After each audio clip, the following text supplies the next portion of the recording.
Ito pala yung ano sa Yun Matar ang Kadim. train station ng Matar Kadim.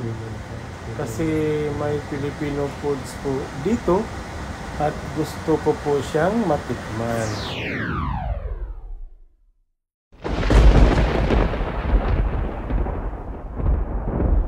Ayan, mayroon din sila. Yan po ang ano nila, mga palamig nila.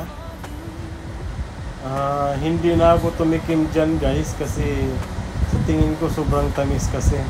Ayan po, may itlog alat din sila. Talagang Filipino foods nga. Ayan, akala ko waffle kasi waffle nga ang nakalagay sa ano, sa na nakasulat pero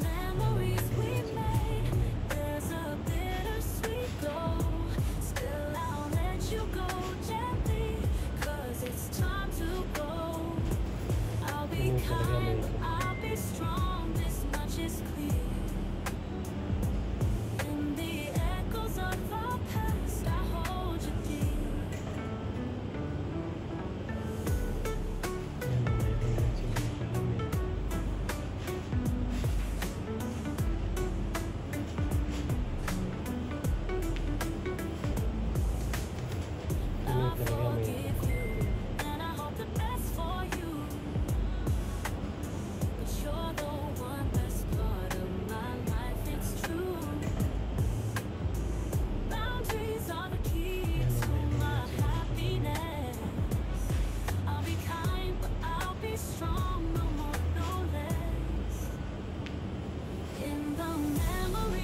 ayan, mayroon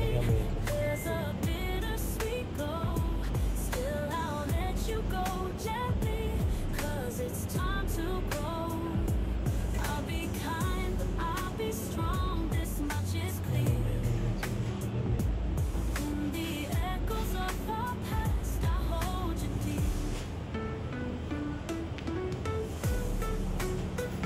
Yun yung talaga may talaga may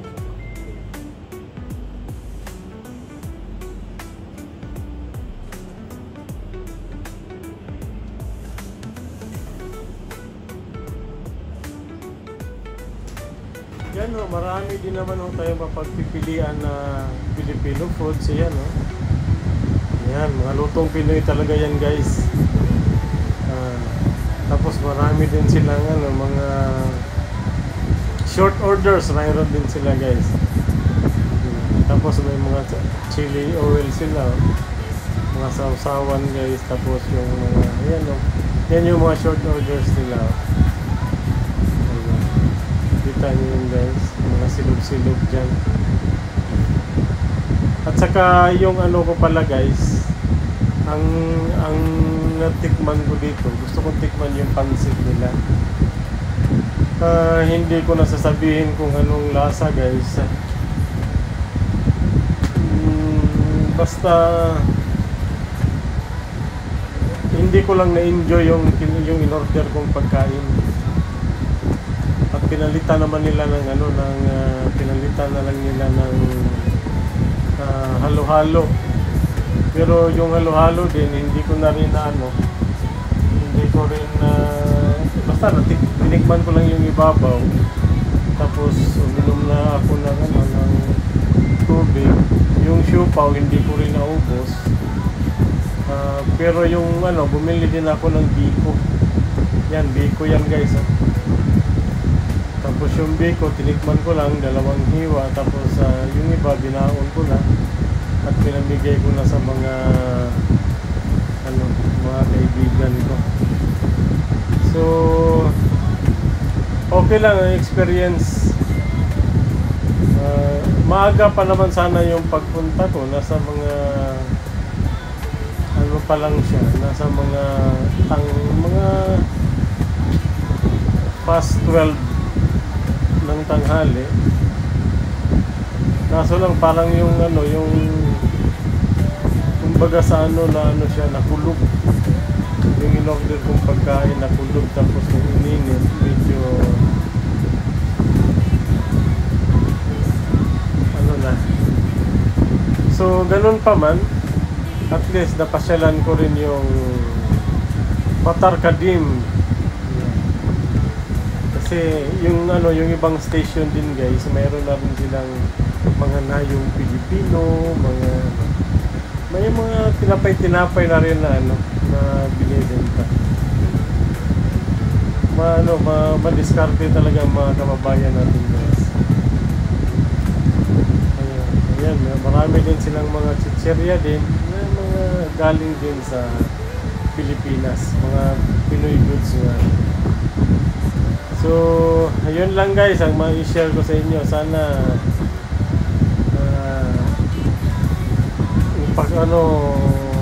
payo ko din lang na i-check natin yung mga ano natin,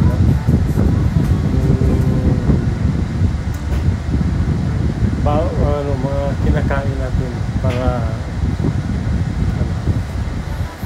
So yun na nga guys, maraming salamat sa panood ha. At mega love shoutout nga po pala kay Amy Abay Mareno, kay founder Benny Ligaspi, kay Sayore, kay Tisyang 77, Ma'am Eileen Malabago, sa lahat ng mga team Strawberry, mega love shoutout po sa inyo, kay Abet Smash Boobs TV, at kay Condis Family, ayun po, Condis Family, at yung mga Lakwatsera, ayun, si Lakwatserang Kabilaunan Vlog, at si Toby, yung maraming alagang aso. Yan po, mega love shout out po sa inyo at sa lahat ng mga sumusuporta na Aloysians at saka kay Provinciano, Dani Navarra, si Sir Dani Navarra nga po pala.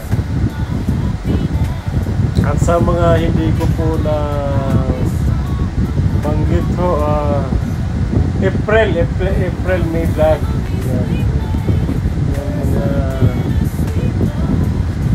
ito, akala ko hotdog matibay na sumusuporta sa ating mga premiers. Mega love shout out po sa inyong lahat ha. At tingin ko nga parang Biko. sana po ay biyayaan kayo ng marami akala ko hotdog sa mga premiers. Okay po, hanggang dito na lang muna ako.